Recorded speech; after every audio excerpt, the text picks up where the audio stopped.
In March 1989, a 21-year-old pre-med student from Texas crossed the Mexican border for spring break. He never came home.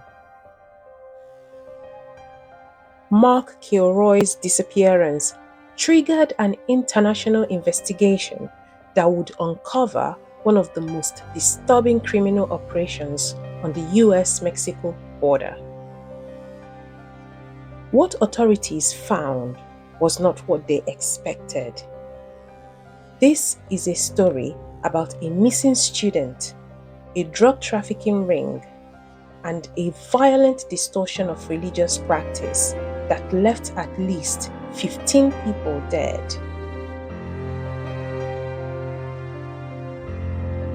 This is the story of Mark Kilroy.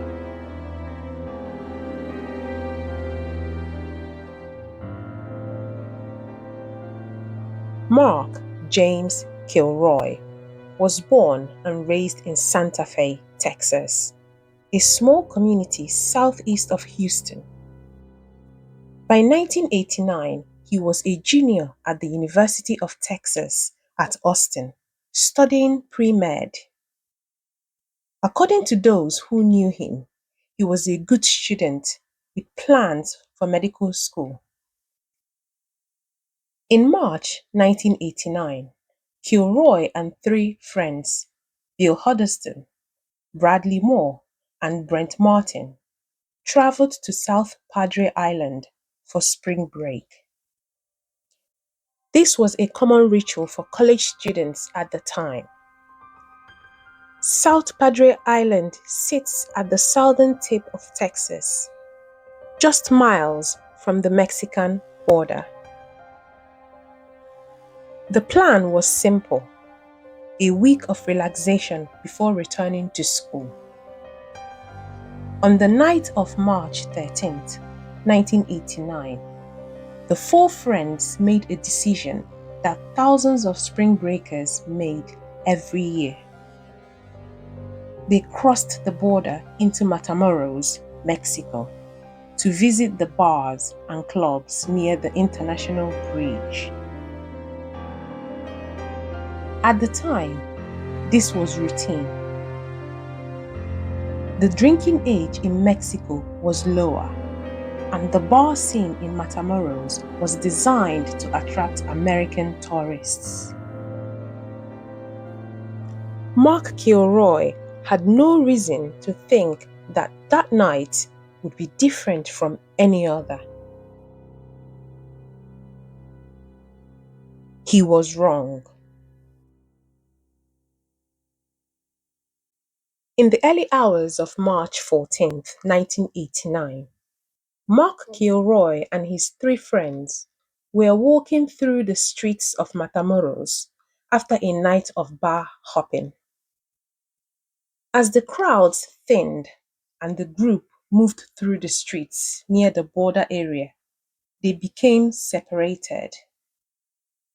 According to later police reports and witness statements, Kilroy was standing on a side street near the main strip when he was approached. Court records indicate that cult member Serafin Hernandez Garcia and at least one accomplice lured Kilroy toward a truck.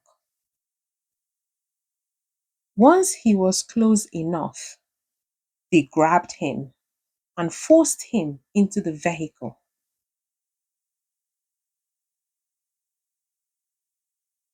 His friends initially assumed he had walked back toward the border on his own. When they couldn't find him at their hotel, they began searching the streets of Matamoros. Then, they contacted the US consulate and the police. Mark Kilroy had vanished.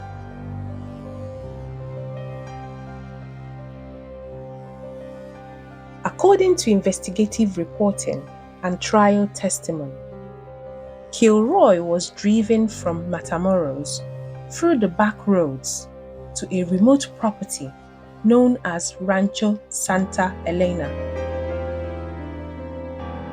The ranch was owned by the Hernandez family, a family involved in drug smuggling operations across the border. Court records state that Kilroy was held in a vehicle overnight. A ranch worker later testified that he gave Kilroy food the following morning. Approximately 12 hours after his abduction, a man named Adolfo de Jesus Constanzo arrived at the ranch. What happened next is documented in police reports, forensic evidence, and trial testimony. According to investigators, Costanzo had Kilroy's face bound with tape. He then led him to a remote area of the property. Mark Kilroy was killed with a machete blow to the back of the neck.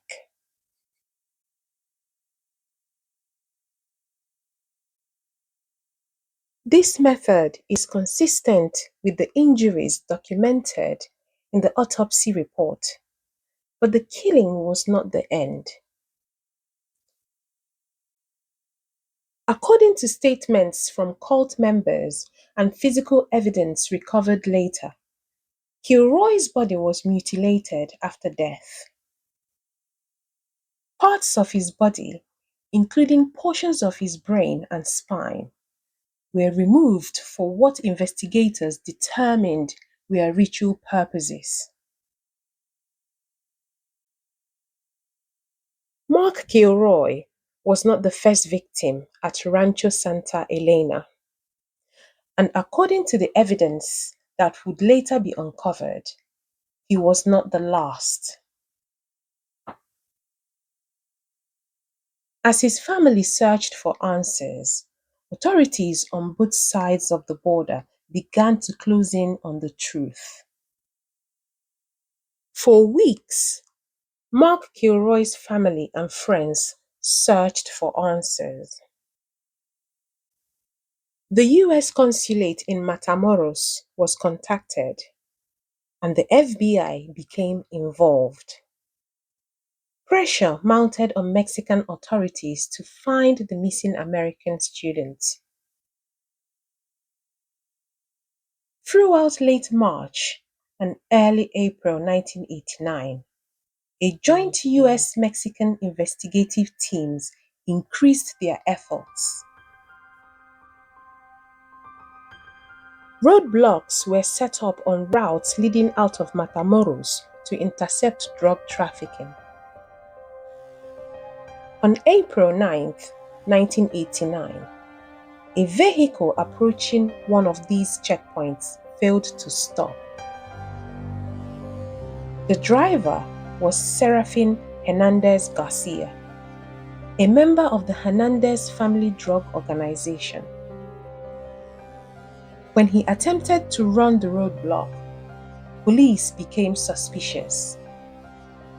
They followed his vehicle to Rancho Santa Elena. The property was placed under observation, and shortly afterward, it was raided. What investigators found at Rancho Santa Elena would shock both countries.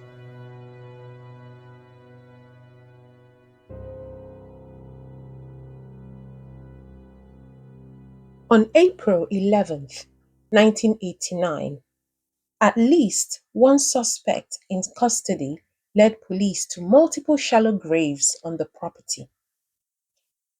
According to official reports, investigators began exhuming bodies, and the remains of at least 15 individuals were recovered from the ranch, and one of them was Mark Kilroy. His body was identified through dental records and physical characteristics documented by the medical examiner.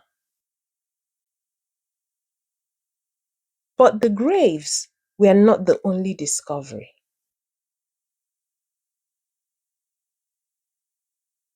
In a shed on the property, police found what they described as an nganga, a ritual cauldron used in certain Afro-Caribbean religious practices.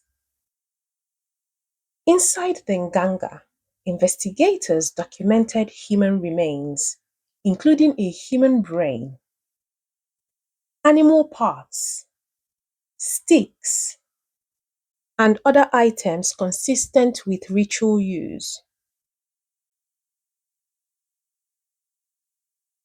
The ranch also contained clear evidence of drug trafficking operations. These include marijuana storage, smuggling paraphernalia, and financial records linking the property to the Hernandez family's cross-border operations.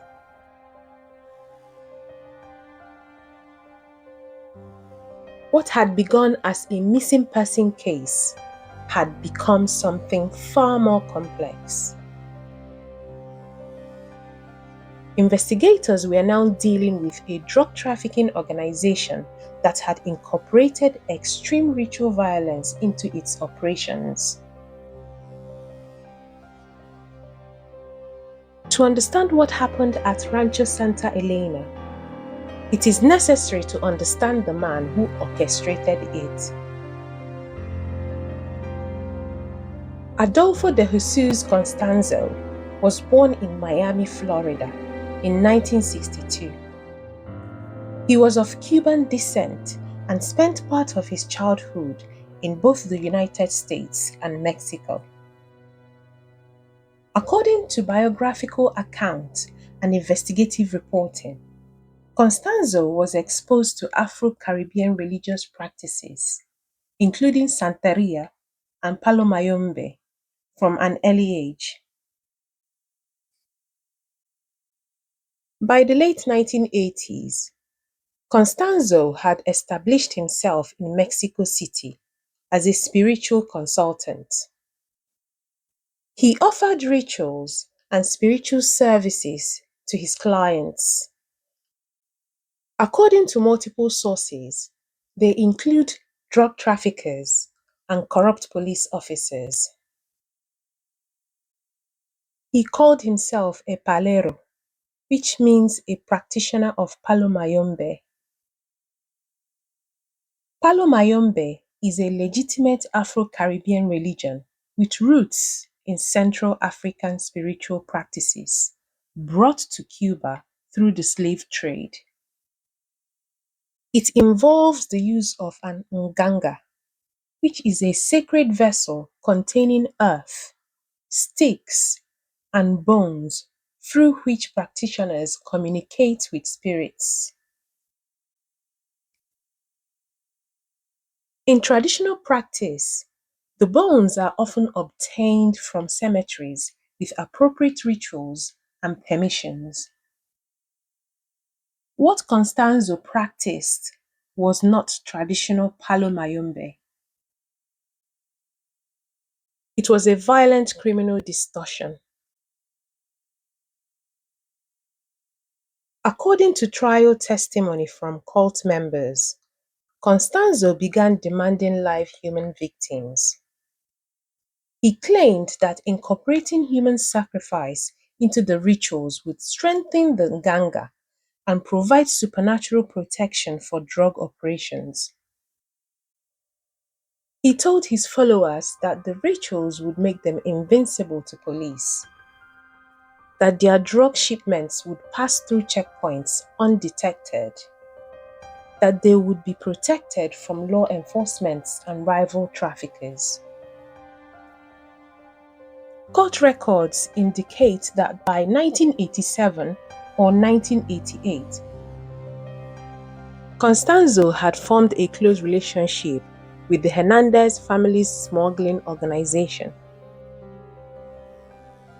He became their spiritual advisor and their padrino, also known as Godfather, and he convinced them that his rituals were essential to their success. But the rituals required victims. According to testimony and investigative reporting, the group initially robbed graves to obtain human bones. This practice, although disturbing, has some historical precedent in certain forms of Palo Mayombe and related traditions. But Constanzo escalated it.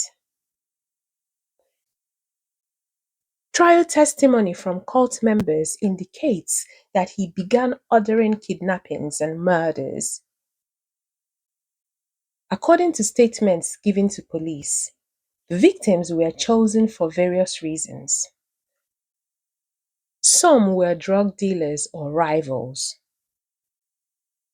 Some were police informants. And some were transient or individuals who investigators believe were seen as vulnerable and unlikely to be missed. And then there was Mark Kilroy. According to statements attributed to cult members in multiple investigative reports and true crime accounts, Constanzo specifically wanted an American victim. Some sources claim he wanted someone educated, someone with a powerful brain that would enhance the Nganga's strength. These claims come from interrogation summaries and media reports rather than direct trial scripts, so they should be understood as the explanation offered by cult members and not independently verified facts. What is documented is this: Mark Kilroy was abducted. He was taken to Rancho Santa Elena and he was killed, and his remains were mutilated for ritual purposes. At least 14 other victims suffered similar fates. Following the discovery at Rancho Santa Elena, Mexican authorities launched a massive manhunt. Adolfo Constanzo and several members of his inner circle had fled.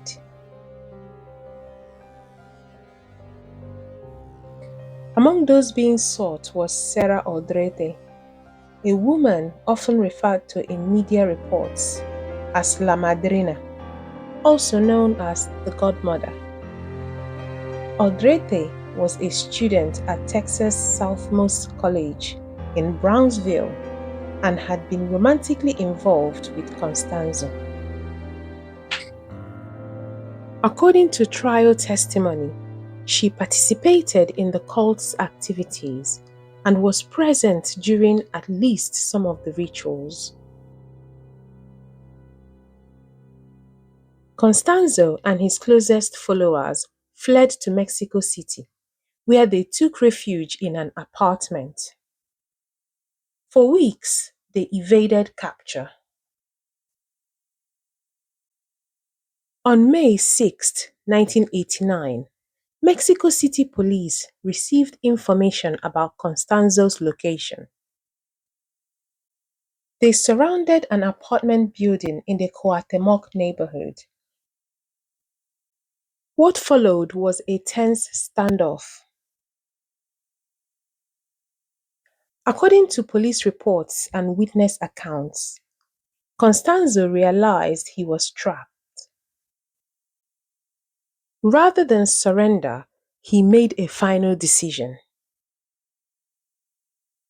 Trial records and investigative reporting indicate that Constanzo ordered one of his followers,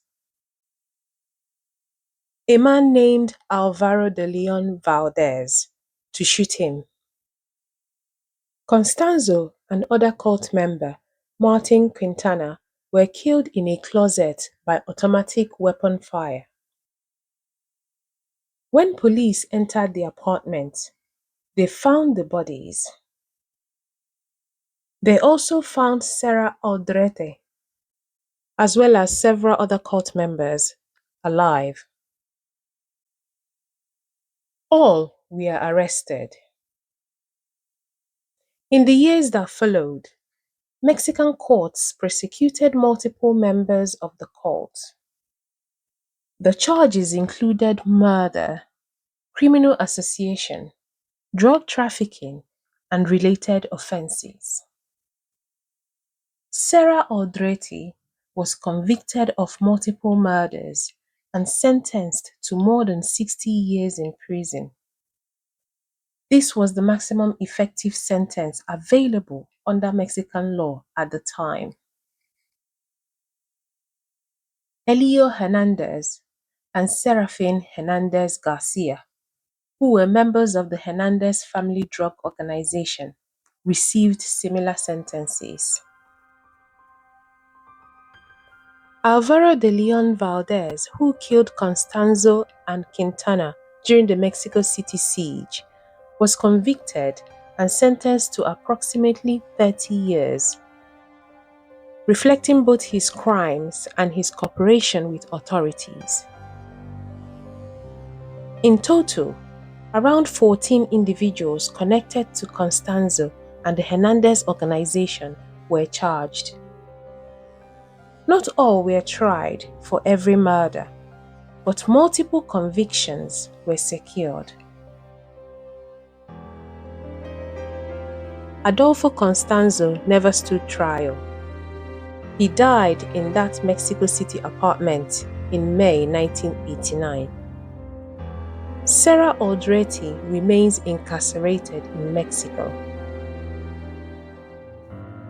US authorities have publicly stated that if she is ever released or extradited, they intend to pursue charges related to Mark Kilroy's murder in the United States.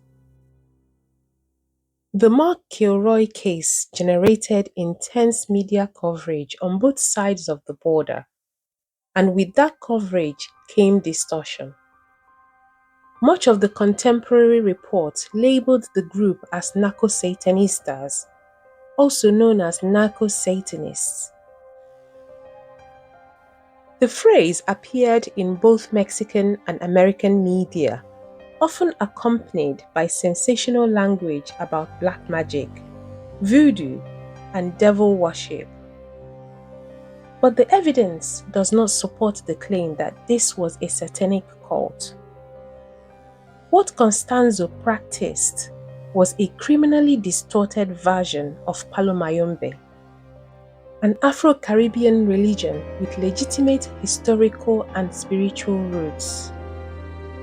Academic analysis of the media coverage has argued that the US and Mexican journalists exaggerated the black magic elements, often relying on stereotypes and sensational framing. A master's thesis that reviewed the press coverage of the case concluded that the narco-satanist label reflected broader stereotypes about Mexican religiosity and violence rather than accurate reporting. Another common exaggeration involves the number of victims. Some media accounts and true crime retellings claim that Constanzo's cult killed dozens or even hundreds of people. The physical evidence does not support this. Approximately 15 bodies were recovered from Rancho Santa Elena. While other killings are suspected, particularly in Mexico City, they have not all been confirmed with recovered remains or convictions. There are also claims about specific spells or beliefs. For example, some sources state that cult members believed that they were literally bulletproof. What is documented in trial testimony is that they believed the rituals would provide protection from law enforcement and bad luck. Whether they believed in literal physical invincibility is less clear and appears to vary depending on the source. Similarly, highly detailed torture narratives describing hours-long sequences of specific acts are common in secondary sources, podcasts, and true crime books. The core evidentiary facts are more restrained. Mark Kilroy was abducted. He was held at the ranch. He was killed with a machete blow to the neck. His body was mutilated after death for ritual purposes. The rest is often embroidery, added by writers seeking to dramatize an already disturbing case. What remains true and what is supported by evidence is this. A group of people involved in drug trafficking incorporated extreme violence and ritual killing into their operations. They killed at least 15 people. And one of those people was a 21-year-old college student from Texas who made the mistake of crossing the border on the wrong night. The discovery of Mark Kilroy's body and the exposure of the cult's activities had immediate consequences. Spring break culture along the Texas-Mexico border changed. American students became more cautious about crossing into Mexican border towns. Mexican authorities faced increased scrutiny over corruption and their ability to protect tourists. For Mark Kilroy's family, the aftermath was one of grief and advocacy. According to news reports and anniversary coverage, they have worked to keep his memory alive and to raise awareness about the dangers that took his life.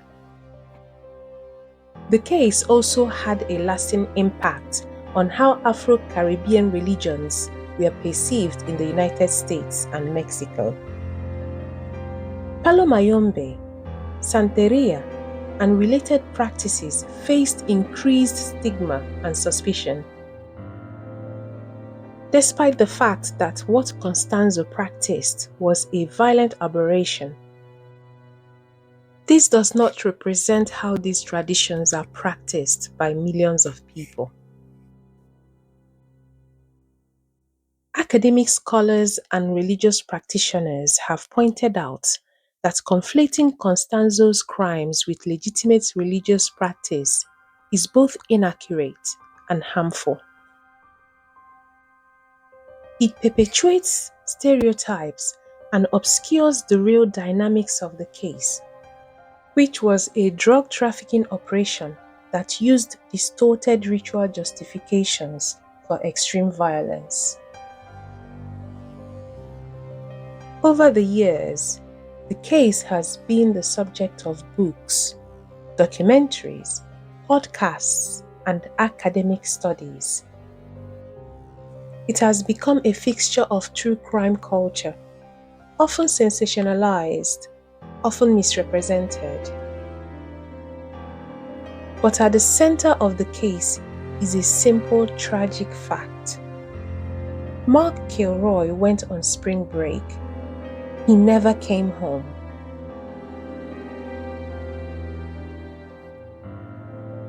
On March 14, 1989, Mark James Kilroy was abducted from a street in Matamoros, Mexico. He was 21 years old. He was studying to become a doctor. He had his whole life ahead of him. He was taken to a remote ranch and he was killed. His body was mutilated in service of a belief system twisted beyond recognition by a man who claimed spiritual authority but practiced only violence. 14 other people died at that ranch. Their names are less well known, but they were victims too. The people responsible were caught. Some were convicted and imprisoned. One died in a shootout rather than face justice. But no legal outcome can undo what happened. No sentence can bring Mark Kilroy back. What remains is memory and the responsibility to tell the story truthfully, not as a sensational tale of black magic and devil worship, not as a morality play about the dangers of Mexico, but as what it was: a crime, a tragedy, and a reminder that evil does not require supernatural explanations. Mark Kilroy was a real person. He deserves to be remembered as more than a victim in a true crime story. This is his story, and the story of what happened when he crossed a border on a spring night in 1989. Our thoughts are with the Kilroy family and all those affected by this case. Please like, share, and subscribe. Let us know your thoughts in the comments. And remember, these are real stories about real people. Thank you for watching.